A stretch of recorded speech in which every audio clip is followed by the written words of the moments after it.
Hi, this is Jamey Stegmeyer with Stonemeyer Games, and I'm here today to talk about my favorite game mechanism in Francis Drake. Francis Drake is a Euro game that came out a few years ago. I played it once, maybe a year and a half ago, and I just played it at my game night this past Wednesday, and so I thought I'd talk about it today. Francis Drake is kind of divided into two phases, or two halves of each round. There are 3 rounds. And the first half is what I consider really interesting and really clever.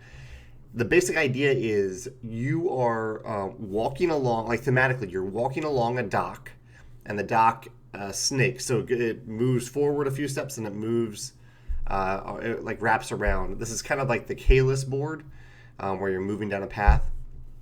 But basically, you are picking up resources and abilities, and you're kind of like gathering people to join you and gathering arms and improving some abilities, and adding people with special abilities to your crew as you walk along this path. Um, with the catch being that as far as you move forward, like you can choose any spot ahead of you, but once you do that, you can't go back. And so if you choose a spot way ahead, the next player can kind of take their time and choose all of the spots before that. It's not exactly like Tokaido if we were playing it correctly.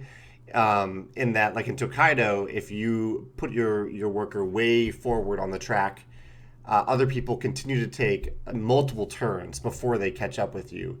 In Francis Drake, again, if we were playing it correctly, one person can jump way ahead, but they still get turns after that. So I might be taking some of the actions they left behind, but that person will continue to alternate turns. So they'll continue to get good stuff that I don't even have access to yet. Which actually, as I'm saying that, makes me suspicious that we were playing it correctly. But either way, this is a really cool mechanism because you have to choose the risk reward of do I go after the thing that's really good that I really want, but it's way ahead and I'm leaving all this other stuff behind for other people to take? Or do I just kind of micromanage and take every little thing I can get that other people leave behind? And I think, I've only played it twice. I think the experienced Francis Drake players would probably jump ahead a little bit more often than I did. I played it a little safe, and I was choosing little things one by one. And one of the guys I was playing with made a very clever move in the last round where he jumped way ahead, and took some really important stuff that we didn't have access to because he got it before we did. And this is actually one of the cool elements of this track that I'm speaking of. It's made of tiles. So every round, the tiles that compose this kind of dock, they're rearranged. So in one round, you might have a really valuable thing that's like way out on the track that you have to jump way ahead to get. But in one of the rounds that we played, like 3 of the best tiles were the first 3 tiles. So you had to make a decision right away, like which one of these do I want? You're not going to get all of them. You have to choose which one. Anyway, I think this has some really clever mechanisms and ideas behind this dock mechanism, I guess you could call it. It's essentially worker placement. But you actually don't use a worker because you have to show the spots that you've already taken. So if I've taken the 2 crew members spot, I put a little token there to show that no one else can actually take it. And I was thinking, I really like this mechanism, and I'd love to use it in a game where it kind of thematically really makes sense that you can't turn back around. Because if I was actually walking along a dock, I could maybe stop at the pub and hire a few crew members, but I could probably realistically then back up and go back to the store that was behind me. I'm okay with Francis Drake just pretending you can't do that.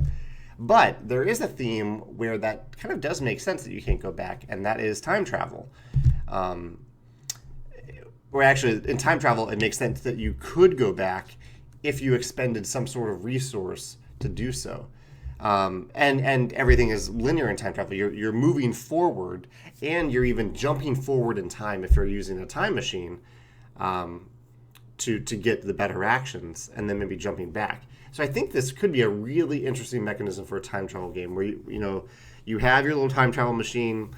You're doing all the things that you do in a time travel game where you're like gathering collectibles in the present to sell it in the future. You're gathering like future resources and information to bring back to the past. You are maybe you're preventing, like, maybe as you travel into the future, you learn information about the past, and you have to decide, okay, do I want to go back and fix that terrible thing that happened in the past, or do I want to leave it? And you're always like moving forward in terms of like technology. So if you had a similar tile system as Francis Drake, you might have a few different ages. So you might play like the first 10 tiles might represent the first 100 years in the game, or the first 10 years in the game. And then you'd use a different tile type for the next 10 because the technology is much more powerful then. And I think that could be really interesting to even like upgrade your time travel machine so that you can jump farther ahead. So it wouldn't just be a given that you could jump as far along the path as you want. You would have to upgrade your time machine a little bit to be able to jump farther, and then you could upgrade it to jump farther back.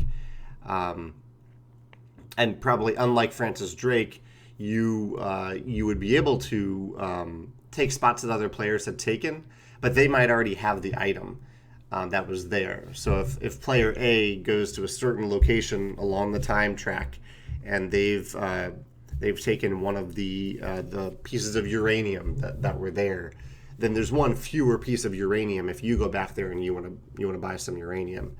And it could be there wouldn't even have to be an artificial limit there. It could be depending on how much you can afford. So I would see, I mean, kind of like in Back to the Future, the way they use money kind of as a resource that fluctuates in value would be really interesting.